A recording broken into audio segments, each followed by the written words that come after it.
Out of 10, how well do we actually present the middle on our podcast? Hi, I'm Andy. And I'm Roger. And welcome to The Middle, where we try to have thoughtful conversations about awkward topics on our search to find the middle.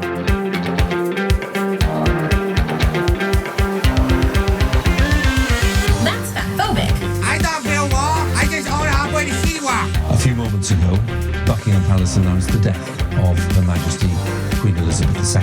I act as if God exists. Put your masks on. How dare you! You have stolen my dreams and my childhood with your empty words. Welcome back. We now bring you part 2 of The Middle Fails. So should we go next topic? Yeah, next topic. And just as a brief interlude, I know it was my idea for you to buy the pop filter on your mic, but it's looking very, very circumcised at the moment. I thought it looks quite Jewish. It's like the black hat. Give a little helmet. It's a little helmet. It's definitely Jewish. Okay, we're going to get even more serious. So this is about the World Cup kiss. And actually, this was the episode that was the reason why I fell behind on your episodes. Because I got so annoyed about what I was hearing that I was like, I can't listen to The Middle for a couple of weeks. I just got to put it aside. See, imagine how you felt, Reuben. Sometimes Andy and I leave the recording session feeling like that with each other, but we have to show up the next week for work. Yeah, I mean, we recorded that particular segment knowing that, you know, there was definitely some sensitive areas we were talking about. But I'm actually quite keen to hear the point of view of, because I think that I re-listened to that segment the other day, right? Just to make sure exactly how, like, you know, what words we were saying, what we weren't saying, and the tone we were putting it in. So I'm actually really keen to talk to me just a little bit about, like, why it made you so upset.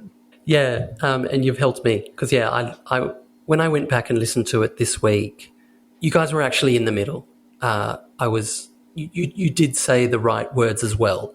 I think the things that upset me, well, not upset me, but the things that I was like, oh, if only I could get a word in, was things like, oh, it didn't look like sexual assault, the Spanish culture, that sort of thing. But when I took the time and patiently listened to everything you said, you were acknowledging other sides of the coin. So I give that to you for sure. Actually, I thought I should look up the definition of sexual assault because these things, you know, I don't always know them off the top of my head. And I found an info page on the New South Wales Police community portal. And as I read it, I thought, actually, this will be good to read because I actually want to, I like reading it as like a giggling 13-year-old. That took a strange twist, but yeah, go on. No, because this is how I read it. Okay, so it starts. Many people are unsure about whether something that happened to them was sexual assault. Sexual assault occurs when a person is forced, coerced, or tricked into sexual acts against their will or without their consent. It goes on a bit about consent, but I'll skip over that. So then it says common terms used to describe sexual assault in the community are rape, which describes the forced penetration of the vagina or anus of any person with any part of the body of another person or any object against their will or consent. Did you know about this, Andy? It's like it doesn't have to be a penis. There's so much to unpack here. Because you know where my mind goes to. You know where it's going to go to, right? Hapawadi. Was he raping people on live TV? I think technically yes. Oh God! And because I actually thought it was orifice. It wasn't just the vagina and the anus. I thought it says vagina and anus. It's like, well, straight away there's a loophole here. But then the next sentence it says it also includes oral sex. So like you get a bit of hope there, and then it goes away. Sorry, that's terrible. And it says the New South Wales criminal law, the term rape is no longer used and has been replaced by the term sexual intercourse without consent. And then the next dot point is sexual touching, which describes unwanted touching of a person's body by another person. This can include kissing or inappropriate touching of a person's breasts, bottom, or genitals. And yeah, there's lots of words in that sentence that does make me giggle when I think of myself as a 13-year-old. So yeah, Andy, you were quite adamant that there was like no way he would be found guilty in court because it doesn't look like sexual assault. It doesn't look like it's obvious he's not trying to rape them with his mouth on her mouth. But I don't know anything about the law in the country that this is going to go through the courts. He's not going to go to Australian court. But in any case, if she like hasn't welcomed and consented to the kiss, then I think it's an open and shut case, just on the grounds that you have to check if someone wants you to kiss them. Well, can I step in there? So one of my roles in the middle, apart from being a co-host, is I'm also the editor, and I edited that particular episode. When you're dealing with a fairly delicate subject as it is, you do want to assure yourself that you're not kind of, shall we say, misspeaking. So I did go and, as I said that sort of in the knowledge, in the comfort that, I can remove it later if it's wrong. And whilst it's some time now that I'm not going to quote particular sections of legislation or anything like that. I do, and by the way, I'm not a lawyer, so even if I did, you'd take that with a grain of salt anyway. But I do remember looking up the specific legislation and what it says and the various guidelines and all that sort of stuff. And again, it was some time, so don't hold me too strongly to what I'm about to say.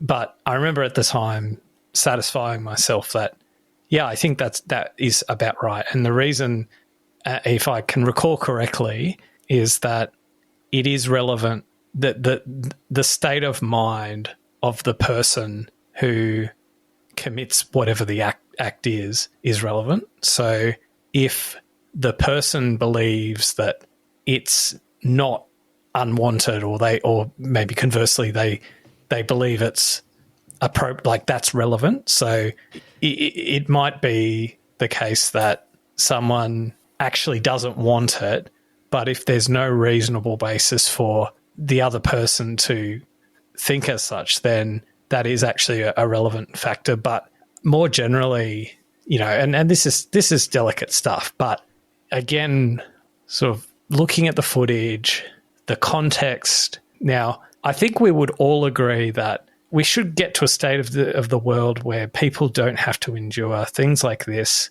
against their wishes, right? That, like, we shouldn't be creating spaces for, it's okay actually in these situations. Like, it's not something we want to promote or encourage or tolerate even.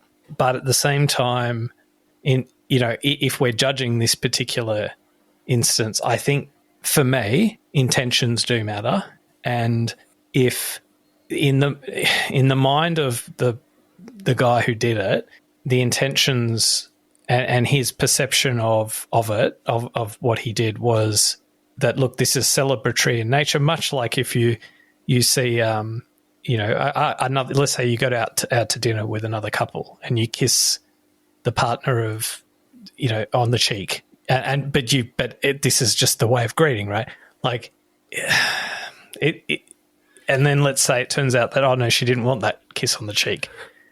I think we've got to deal with this as a society as like accepting that there are grey areas in this. It's not black and white. And I think that's what's so hard with this now. Well, the cheek's not an orifice. well, let me jump in with you, Reuben. So, okay, so say by the letter of the law, from what you read out, it is sexual assault, undeniably sexual assault, because she's come out and said she doesn't want it, and she was kissed on an orifice. It was penetrated by some part of the body other than the penis. So now it's sexual assault. And do you think that it is fair that this person is now on the sex offenders list? Yeah, this absolutely segues into a thought that I've had for a long time. And I started thinking about this when I watched I think it was a Four Corners episode about this rape trial. So this is quite a few years ago. And it was about a girl, I think she was like 18. So now she's going out, she's going to clubs, and she went to King's Cross and went into a club with her friends. And I think I'm going to get the facts right here. And she met a group of guys, and one of them was the son of the nightclub owner. And she was attracted to him. She was probably in awe that he was the son of the nightclub owner, and she was having such a great time. And they danced. And at some point, they were kissing. And then at some point, he took her basically into the alley out the back of the nightclub. And they were kissing more. And then he pulled down her panties, turned her around, and started having anal sex with her. Which, like, it's just such a mental story. Like, I don't know why he chose anal sex. But it was dark. It's a horrible story, but it's also just ridiculous. And yeah, she accuses him of rape, and it goes to trial, and he's found guilty, and he goes to jail, but he appeals, and he wins on appeal. And I recall that a lot of the court case was about whether she pushed back, and that was a sign of consent, which is it's just crazy that there are court cases that have this. But one big part of my memory of this story is that on the day that he won his appeal and he got out, like his family and friends had a massive party at their mansion because they were celebrating that he'd won, while she had a quiet night with her mum and with her sister, who were supporting her because she was risk of suicide, or the trauma that she'd gone through. But what I thought about with this story is that I like, it seems to me when someone's accused of rape, like if it's clear cut, like this person has intent to rape, yeah, the harshest possible charges and sentences fully apply. But when you have this grey area where it's like, well, they weren't, and it's all about this thing that society is going through about consent, and like talking about the kiss as well. I think like gone are the days where you could just passionately kiss a woman. I mean, there are countless Hollywood movies that are now would be deemed as sexual assault. But on reflection, I think that romantic gesture probably should be dead in the water, because even though while some women would appreciate it, you've got to think about all the women that got sexually assaulted and didn't want to be kissed. It needs to be dealt with. Why have we spent the last 10 minutes arguing about sexual assault then? I guess that was the point, right? Yeah. Of the stance on the episode, that to call this sexual assault goes against a lot of what people associate with that term, like a rapist or so on and so on, right? And they would know by labeling it that they are putting him in that category. That if only the cameras weren't pointing, who knows, like how far he would have gone. Like I think that there was a healthy dose of that as well, right? So I guess and this is the thing, right? So if you can't like give your opinion on some of this stuff, or you're too scared to, then what happens is pretty much people just take it. People just kind of are like willing to go with that movement because no one wants to be accused of that. And that's because the punishments are so bad. If there was like a tribunal where someone who felt like they were, I'm just using the word sexually assaulted just so you know what I mean, but not the legal term, just like you did something to me without my consent. I don't think you meant to harm me, but you did. And if there was like a tribunal that you could go to, where probably private, where these things could be dealt with, an apology could be given, because like most victims just want to be heard and believed, and that can be done without ruining the other person's life. I think it could just be like, all right, you did that, It wasn't right. You should have asked her if she wanted to have anal sex in the alley. And now you've learnt your lesson and maybe go and do a course and everyone move on. And I think that would solve a lot of these problems where the victims feel like they've been listened to, they've been believed, they've got an apology, rather than it being a high-stakes game of like all or nothing. I think that's crazy when we're talking about someone who isn't a rapist but didn't do the right thing. I mean, in the World Cup, that was essentially a workplace. Some of these more full-on examples, I think I would probably park them and consider them for another day. But in the context of the kiss, the famous kiss, I'm actually thinking back to I think maybe around 20 years ago or so, or maybe more, maybe like 30 years ago. I think Chris Isaac was on a stage with Cameron Diaz co-presenting an award, and that was a bad one. He was just like slobbering all over her, and you could like it was really awkward and horrible to watch because like she didn't want any of it and she was trying to get away from it, but like it's all in front of millions of people watching on TV and on the stage. And the best bit is that later in the ceremony, Jim Carrey gets up and gives Chris Isaac a big pash as a bit of a fuck you kind of thing. But I think though, I mean there's a bit of like time that's like flowed and society's changed, and and I think to your point, Reuben, earlier, like I think it is, if women are feeling uncomfortable about these things which happen regularly, then culture should change and it should become unacceptable. But there is this period of time when you're transitioning from the old culture to the new culture where it's, you can imagine an older gentleman acting in the way that he was brought up. Now, this guy has a less defensible position, but I did take the liberty to look up. Now, admittedly, this is just described facts about the law on sex and consent in New South Wales.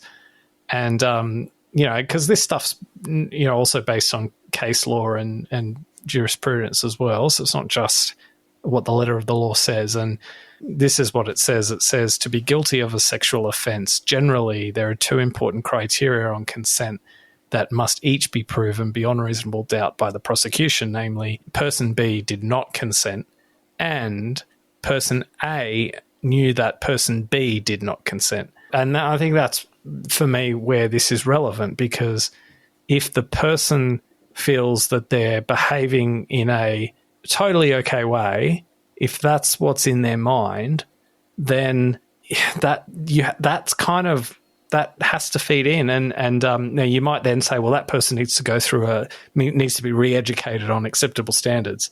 And he's been re-educated by now, I can tell you. But I don't think it's plausible. He's in the men's team now. I don't think it's plausible to suggest that he knew that this wasn't going to be acceptable for her and have done it in front of 85,000 people. I think that he would get away with it in front of a live audience. Yeah, I think that's implausible. And so I think that speaks to the... And you know what?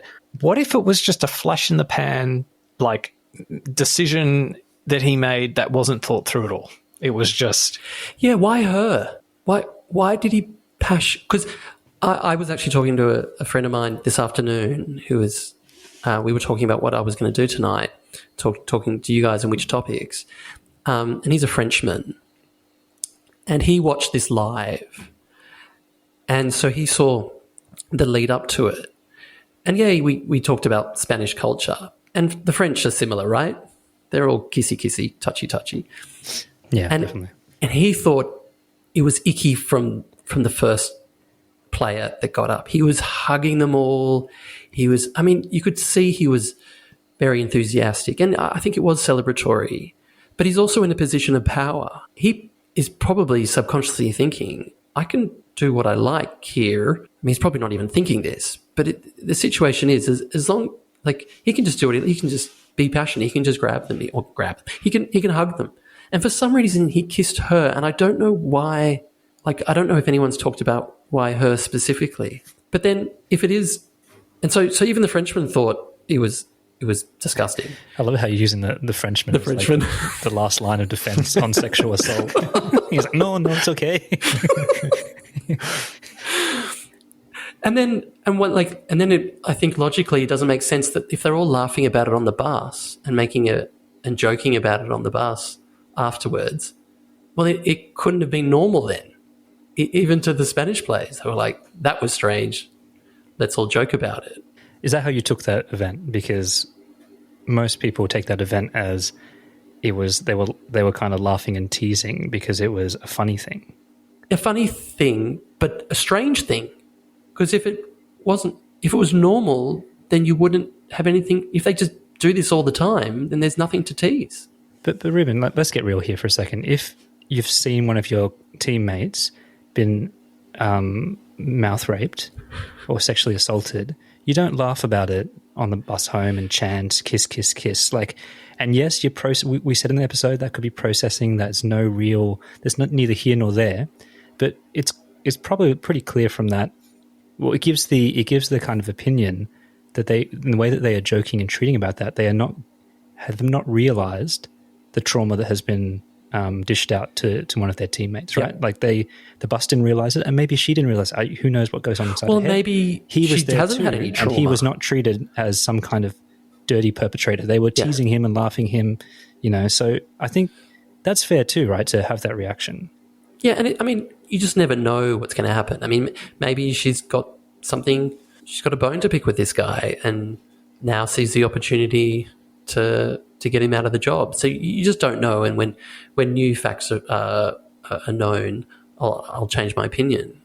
Yeah, it doesn't like I agree he wasn't trying to harm her, but I think it was out of the ordinary. I think it was weird. No, and let me be clear with you, Reuben. If my daughter played on the Spanish World Cup team, I'm like pulling my daughter out of that team. I'm not okay with that. But at the same time,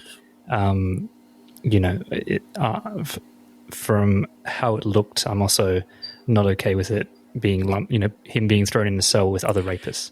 Agree. Shall we move on to our next topic? What was next on the list? You had a re-update on Israel. You had new information that you wanted to update something that you said? Yeah, we can talk about Israel. I was watching something about how really the Israeli government has wanted to keep Hamas there because it's convenient, because the Israeli government doesn't want a two-state solution. And Hamas doesn't want a two-state solution. So we can leave them there and not deal with them. And we're sort of aligned there, which then makes you think, oh, now Hamas has gone and done this. Well, it's kind of your fault because you not supported them, but you were happy for them to be there because they agreed with you. They weren't a credible peace partner. But then I thought about it again, and it's like, well, actually, it doesn't matter because even if the Israeli government didn't want Hamas there, I don't know of any other way to get rid of Hamas except the way they're doing now, which is horrendous. But I don't hear of any alternative that the media is talking about or anyone's talking about. It's like, let's have a ceasefire, but then what? Hamas is still going to be there. They still want to destroy Israel. Yeah, well, I've offered a solution already. So yes. My orgy and master race of rulers is out there for any further inquiry. I think the one thing, though, that I think gets lost in most kind of debates and all that, and activism that you see around this sort of stuff, is that there's this sort of almost equivalence that the people of Palestine or Palestinians are represented by Hamas and Israelis are represented by the Israeli government, but really you've got like the political entity of Hamas, and then you've got Palestinians, and they're actually separate. And then you've got the Israeli government, and then you've got the Israeli people. And to almost sort of like when you've got the political entities doing whatever that they do, does not justify like the injury caused to the people who don't are like completely uninvolved in the decisions. Well, and I think people would challenge though that idea, that clear separation that you're talking about though, Andy. No, but if the proposition is that Israel deserved whatever happen to it because they entertain the idea that Hamas would be good for it because they've both got the same interests.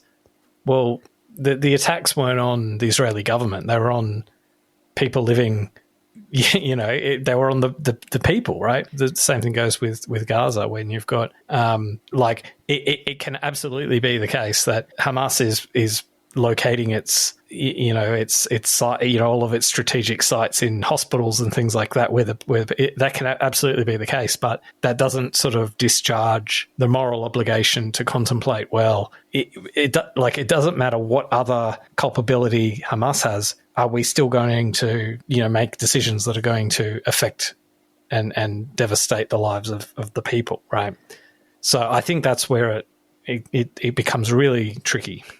I'm drawn to that South Park episode where they always talk about how America is perfect because it's a whole population that can disagree with what its government does to the world, and they can have their cake and eat it too, right?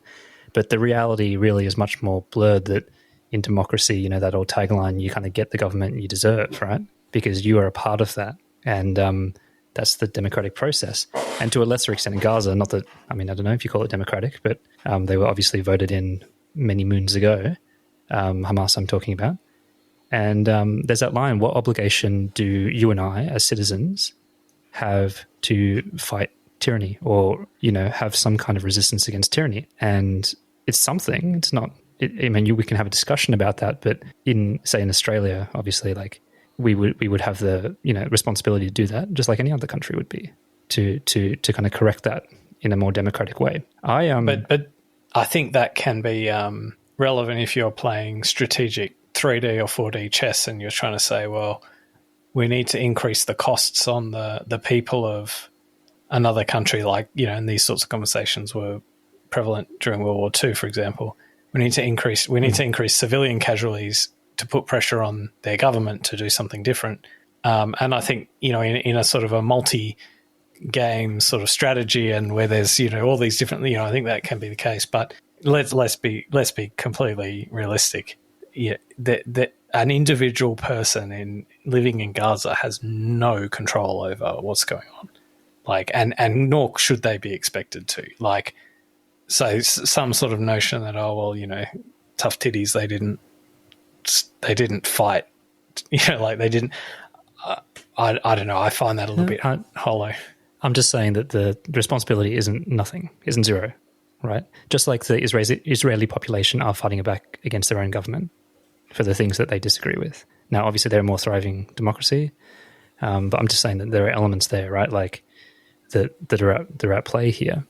I think there's so much focus on the angle that the Palestinians are trodden on because of the blockade, and it's ignored that, well, what are you supposed to do when your neighbour, just a few kilometres away, the people in power openly talk about wanting to destroy you and are planning acts of terror?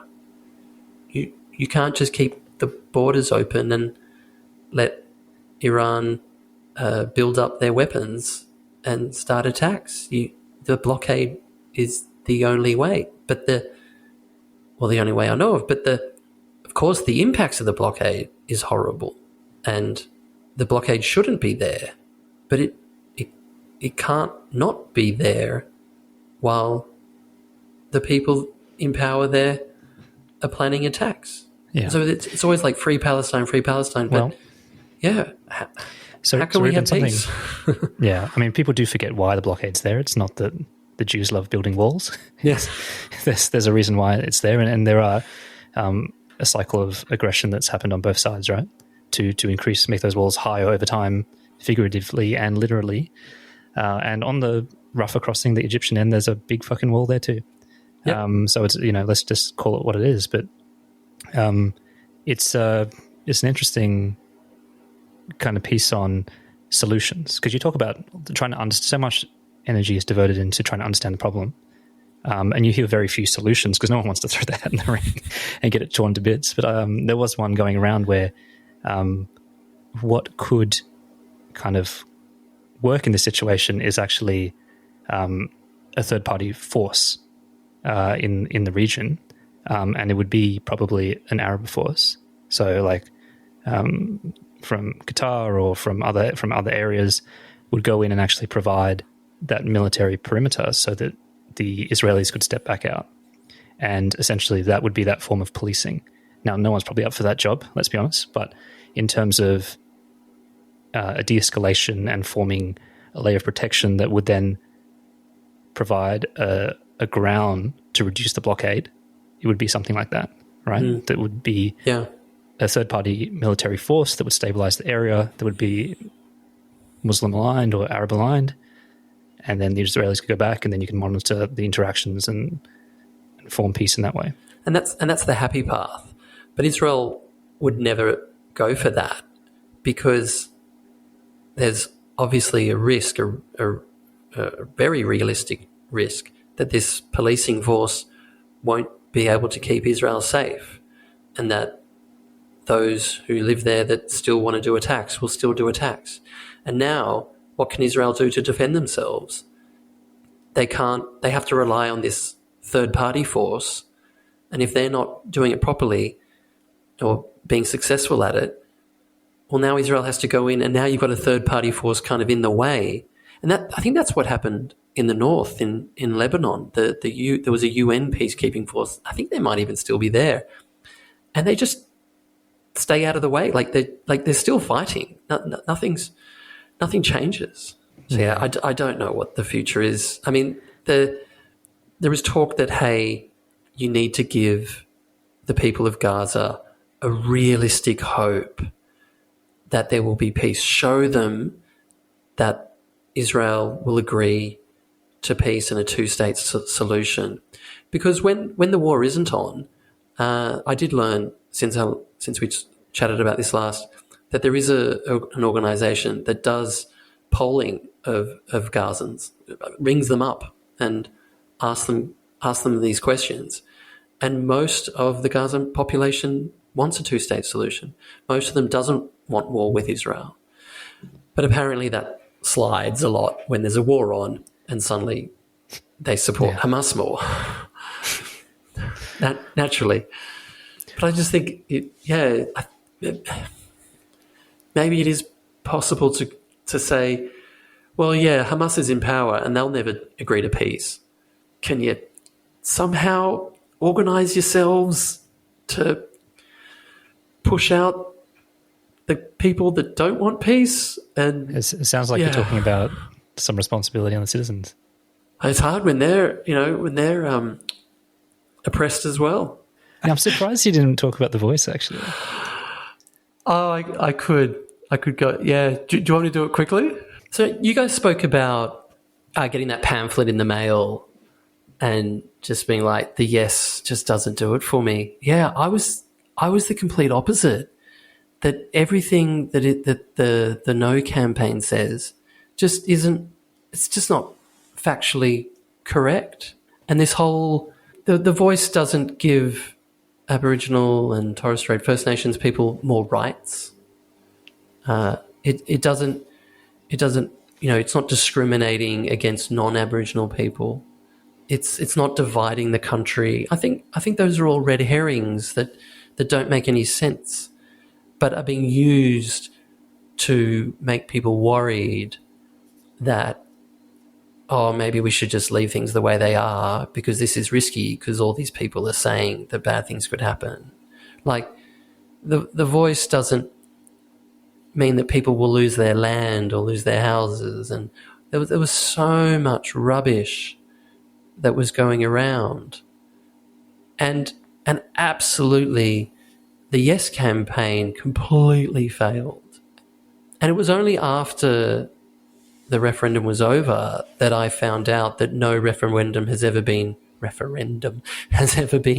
won without bipartisan support. So I think that is a big question of why did they continue as soon as Dutton came out and said, we're going to campaign against it.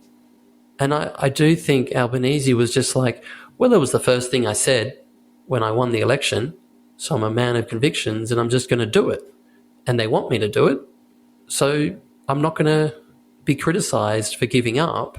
And so I guess he was prepared for it to fail and then move on. And I think that's a tragedy. I decided that truth-telling should have come first because it's quite apparent that the majority of Australians don't know how bad the gap is and don't know how much government policy has failed. I could go on. Yeah, I mean, I'll just start at the start. I think that the yes pamphlet and the no pamphlet, let's be honest, like there were not a lot of facts in either side. That wasn't really the case. And I'm just looking, it's been a while since I gave this any thought. So I'm just looking at the yes pamphlet now and, mate, they're motherhood statements, recognition, listening, better results, why we need it. And it says a bunch of problems that doesn't link any of these problems to how the voice will help. You know, like I don't think that you can turn around and say that any of this is factual, even by the standards of what's literally on the opposite side of the page. Yeah, I agree. And I think you've got to start from a point of like, even the way that you're talking about it, Reuben, you're kind of saying like, there's no harm in all this. Like it's not this big scare campaign, but that's not where you start. You kind of have to say why you need it. You're the one who's asking for people to change. I think the other thing with the pamphlet, well, my view of the pamphlet, it's not necessarily a question of whether the yes side of the pamphlet was, whether the no side of the pamphlet was like this compelling, intellectually sophisticated case for voting no. More so that from a communications perspective and from as like a pure, like a document that's going to actually convince people, the yes side completely flubbed it. Like they got it completely wrong. Like the no side did all of the things it needed to do. It took that scare campaign approach. It was a scare campaign. The whole no campaign was a scare campaign.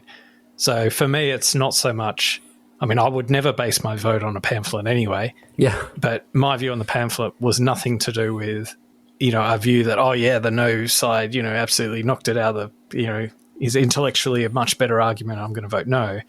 In fact, I voted yes.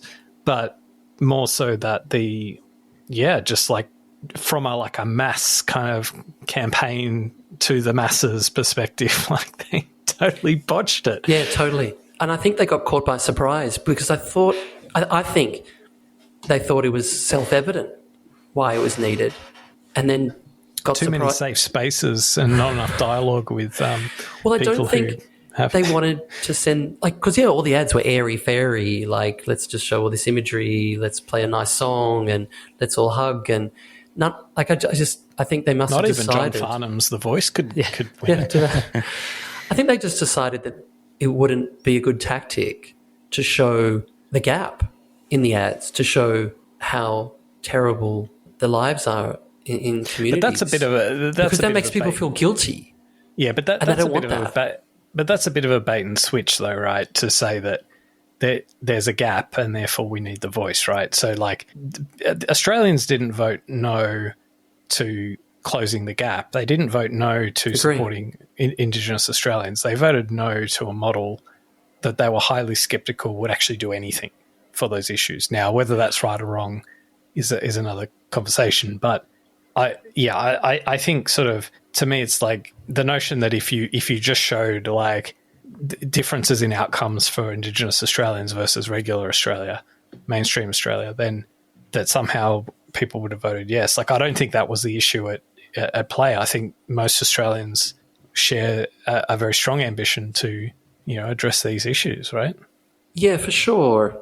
But I agree that the Yes campaign didn't adequately explain why it would help, and the No campaign scared everyone off. And actually the majority of people were actually like, I want to talk about my cost of living crisis. Like, the voice isn't going to help me. Bugger off and get your attention back on the things that affect me. I'm actually even not that skeptical that it was like a protest vote in that way. I just honestly think that there's just like all three of us voted yes, and we all voted yes for different reasons. I think the same thing would happen on the no side. There'd be a large chunk that were just scared, a large chunk of people that were just ain't broke, don't fix it. And then, good healthy chunk of probably racist people.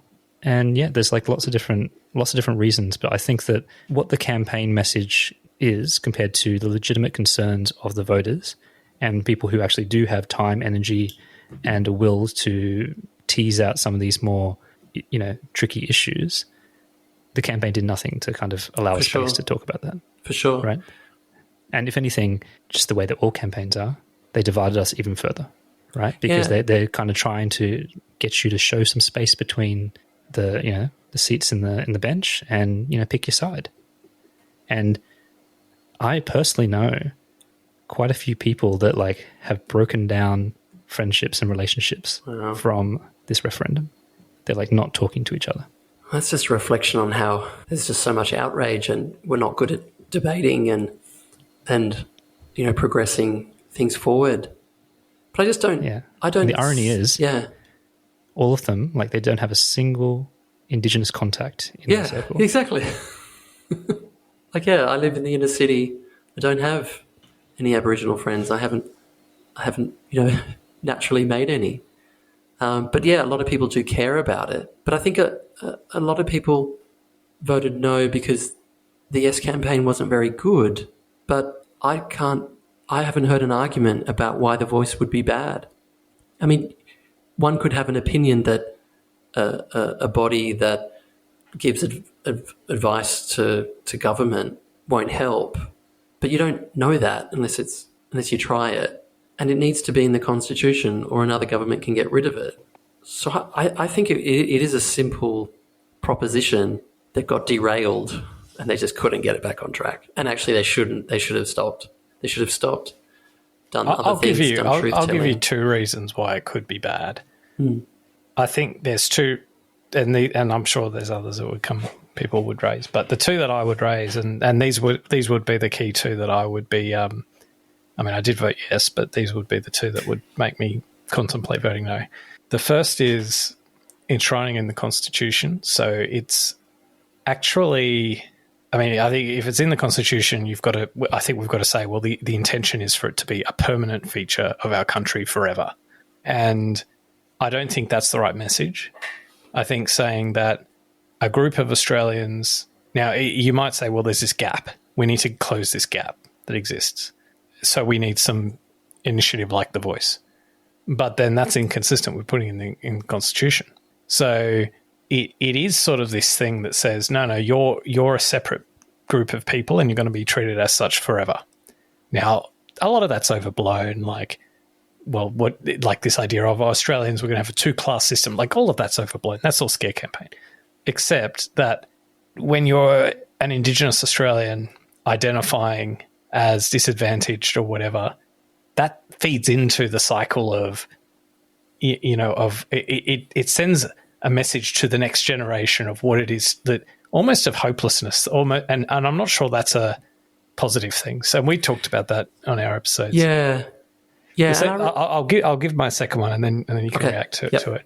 The second reason is that could be bad as well, and we have had these sorts of forums before, representative bodies in the past, and I think the idea that you can hand a select group of people, albeit that they're elected and that they've come up from various other communities and all the rest of it, they're somewhat representative, but I think it does. The idea that's going to give you better policy outcomes isn't a given, because sometimes you need a mix of genuine policy informed by the perspectives and the wishes and the preferences of the community, but you also need sometimes technocrats to use their policy skills, knowledge of how to design policies and programs. You need them to bring that experience and expertise to the table, and then the ideal is that both reinforce and support one another to get good outcomes. And I think if you have a body that's symbolically, seen as the voice of Indigenous Australia, it's very hard to do something that contravenes what they say. On any given issue, the policy position of the Labor Party or the Liberal Party, they're not always optimal. And I think it's the same kinds of process. Like they get subsumed into politics, and you do get these suboptimal positions. So, and I don't think we don't know what that will look like in practice. And I think that's another potential downside. Anyway, sorry. No, that's good. That was good. About the Constitution, I think that's a furphy because I don't know any Australians that know what's in our Constitution. Like I don't think I learnt it at school. We're not like America where it's like a religious thing. So I think changing the Constitution, you change it and then the book just gets dusty in the corner. And I think if the voice got up and happened, in the following generations might not even know it's in the Constitution. But you couldn't get rid of the voice, though. You couldn't get rid of the voice, but what does it matter? Like I just don't think that this idea that this idea of hopelessness, that it's like it's enshrined in the Constitution that your people are having a horrible time, and let's run a thought experiment, right? Say in 100 years' time, we've reached some sort of end point of like harmony, right? Yes. And do you still need the voice? and there's no difference between the outcomes of Indigenous people who, in fact, what does it even mean to identify as an Indigenous Australian anymore? Like, what is that even, right? So I guess in some point of like, in this future state, right, the thing that continues to separate that group of society from the rest is the voice. How does it separate? I mean, there are tons of advisory groups. What difference does it make if it's a permanent line of argument doesn't work as well as you think it does, Reuben. There are already a ton of these advisory boards. But for what's for one any, more that's not bigger just, and brighter in lights that you can't get rid of? I'm not saying Aboriginal advisory groups. I mean advisory groups about everything, in industry and this, that, and the other. Like, what difference does it make that it's in the Constitution, that you can't get rid of it? But if you're not getting rid of it and you're not talking about it, then I think over generations people will forget that it's in the Constitution. I don't know that we've spelt this out in as black and white terms as I think I'm going to do it, because I just want to call a spade, right? The voice has drawn out this ideological schism between people whose view of the world is that we should try and break down as many differences and just be all just people, not Aboriginal, not Asian, not African, not whatever, that we're just Australians, right? And we should be equal. It shouldn't matter. Like, our heritage, our ethnicity, all that sort of stuff should not matter, and it should be as uninteresting as the colour of our hair, as Sam Harris often says, right? And that's the ideal end state we should all be aspiring to, right? We can still have our own sense of identity that might be based on other things, but generally speaking, it's uninteresting, right?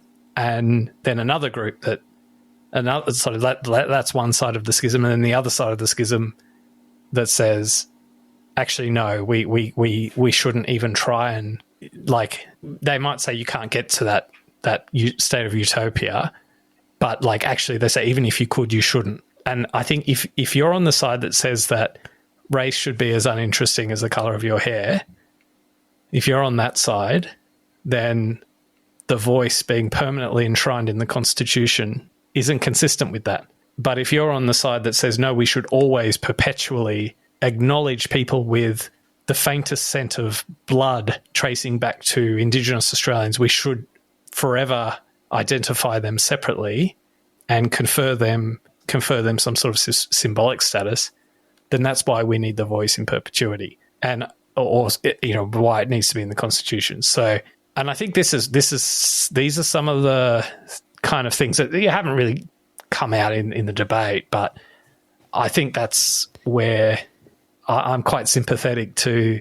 Like, it would be a good world if race and your ethnic heritage was uninteresting. Like, that to me is a good world. No. Yeah, I think race should be interesting, because let's celebrate the best of all races and the best part of all cultures. The reason we can't have that debate with most people is that there's a whole other side of the debate around race and white privilege that needs to occur first, right? And colonial, like colonial settler mentality and all this kind of other stuff that, you know, the moment you put that into the discourse, things can get really wild. You know? And this white guilt, colonial guilt, all this kind of stuff, and, you know, how crazy that we have Palestinian protesters saying give land back, given we've just had a referendum and we've said no, and all this other stuff. Like, it's all pretty wild topics, right? I think that I'm not going to attempt to explain my view word for word, because I think that I've said it better in previous episodes because I was closer to my mind. But the crux, I was a hair's away from a no vote, to be totally honest with you, Reuben. I was a yes vote. And like, as a minority, like I actually just think that, you know, you do not want, it's hard to reach that equality when you're always reminded that you're different. And you do not want to actually say that, be reminded that just because you are indigenous, you have some inherent disadvantage, and that will always be the case. And there's an element to this that does that. Not all of it. There's an element. And, you know, like if you're trying to lose weight and you put your thumb on the scale, you know, you look like you're losing more weight than you will, but is it the best way to get there? Right. So I think that my point of view is more on that principle, and is more in line with the first reason that Andy gave, that this is not something that you want perpetuated in a way, this kind of like inherent disadvantage. And that's a lot of what the Indigenous No campaigners say too, that they don't want their kids saddled with this idea that just because you have some part Indigenous blood or whatever it is, that you need special treatment. But isn't the gap what makes them disadvantages? Isn't the gap that makes them separate? That affects but they experience it day to day. That was even the wrong way to pitch this campaign, because ultimately what got someone like me over the line is that we have a ledger full of red as a country and our origin. This is our chance for the Indigenous people to come into the house and help build it with us, and not tear down the house, which is what quite a few of them want to do. They don't concede anything. Yeah. They don't believe in the freaking Constitution. Yeah. This is their chance to say, okay, well, we'll get on board, but you're going to have to show us a bit of good faith. And we didn't do that. Yeah. This whole reconciliation part, this whole, you know, maybe we can do the right thing and move on together. And maybe we can feel a sense of forgiveness if we are comfortable enough and confident enough to admit some admission of history. Yeah. And that's the truth-telling part that you mentioned. Yeah. That's the hard work. But again, the blame goes back to the government on that. Because instead of doing the hard work, we just wasted a bunch of money, we're more divided, and we're just so far away. Think of how they're feeling, right? So all this stuff around the gap and all that, that's the wrong way to play this. Because like we've been saying, there's no guarantee that this is going to close that gap any faster. Yeah, it relates to what my response was going to be to Andy's second point. And it just comes down to the fact that this is what they've asked for. And I'm not going to be a white guy that's going to say it's not a good idea, because that's just repeating the wrongs of the past, where white people think they know how to solve the gap. And if it had gotten up and there was an advisory board and they presented something to the government, well, I think it doesn't mean that it's more special than any advice that's given to the government. And I don't think the government would be scared about disagreeing, as long as you could put your argument forward and say, well, I think that's a little naive though, Reuben, to go to all this trouble and then be like this not being used as a stick is a bit naive. Like, but there's no punishment. We will punish the government. Everyone will punish the government. I mean, we've spoken a lot today about, like, you know, the best ideas, like the good debate, you know, progressing forward. And the voice would just be one voice. Well, you just said this, what they've asked for. That same mentality will flow through. Like, you don't go to all this trouble to just sit around and ignore the... So Reuben, you just said something before. You said you're not going to, as a white guy, say... Well, I can't remember exactly what you said, but it was something to that effect, right? That is absolutely at play every day of the week in the halls of Parliament House. It's the optics of what will almost certainly be the case for all eternity of a majority white Australia privileged government making decisions contrary, like it will always be seen through that lens. And maybe that by design is the right outcome if you genuinely believe in self-determination. But sometimes there are people in government, and they might not be white, they might be of multiple, backgrounds, they might even be indigenous, but people who are employed as public servants, policy people, technocrats who have expertise, that will come up with, there's a reason we have the Reserve Bank of Australia setting interest rates and we don't put it to a public vote, right? That sometimes you need to make decisions which appear not to be in your best interest, but they actually are.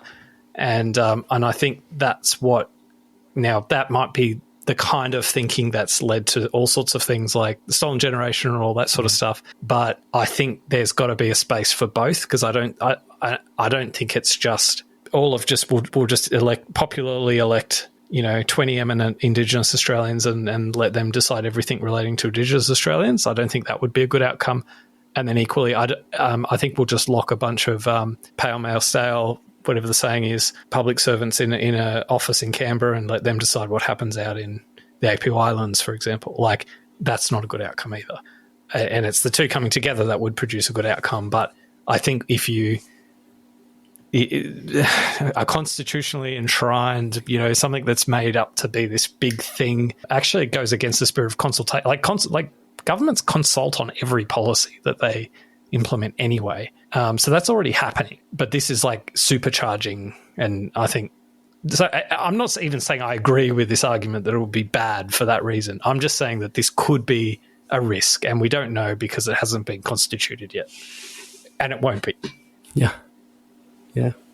Good stuff. Actually, I think you're the first people that I've ever spoken to that not advocated for the no vote, but could actually voice some logical reasons that I never heard that anywhere else in the media. So, yeah, no, thanks for that.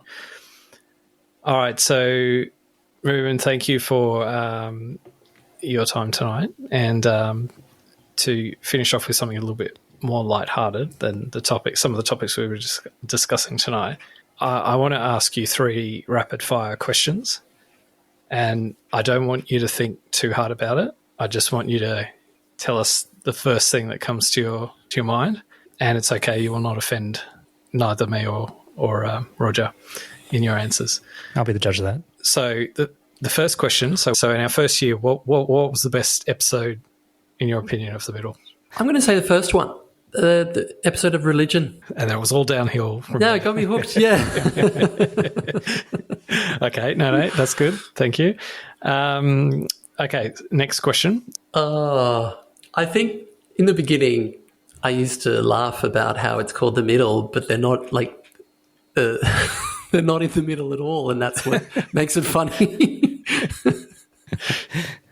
So I'm going to give you a 4 because it's an aspirational. Hey, 4 is near 5, which is in the middle, right? So I'll take that. Is that what you meant by that? Well, in a year's time, you could ask me again, and it could be higher. Okay, fair enough. Well, we can't. We take. It was sexual assault. That's got to be feedback. All right, and the last question I've got for you: who between Roger and myself is right more often? Oh, Andy, you, easily. But not always. Well, two Android boys together. Who would have thought it? No, it's not just about Android. Yeah, I think generally speaking, I find Andy, slightly less conservative. Conservative? Damn. Good questions. What am I conservative about? The woke stuff. I'll have to go through the list of the other things. Women's sport. I have to listen to the one about climate change again because I can't actually remember your views on that. Yeah. Oh, The Voice. Actually, both of you are wrong about The Voice. There was actually a point I wanted to make at the beginning of this that I missed making. I realised not that long ago that I don't like winning arguments. I want people to leave, feeling that they enjoyed that. You never truly win an argument, though. I think that's the thing to really remember. Like, no one ever really wins an argument. But you can win an argument about a fact. You say, no, I swear it was like... Are we going to do an annual redo of our Christmas episode? Oh, Christmas special. we should do, is it Hanukkah? We should do a Hanukkah course. special. Yeah, I've just been roped in by my son's preschool to come in and tell the kids about Hanukkah and light the menorah, and I'm going to have to brush up on my skills on the story, because there's a lot of bloodshed in the story. I'm like, that's not going to be good for 4-year-olds. What should I say? Ooh. We have joked around circumcision a lot. Is there anything around pubes? No, there's nothing about pubes. Like Moses parting it. Like you can have like a line in the middle, but not scorched earth. 10 out of 10. Anyway, too much show. Way too much. All right, guys. Thanks.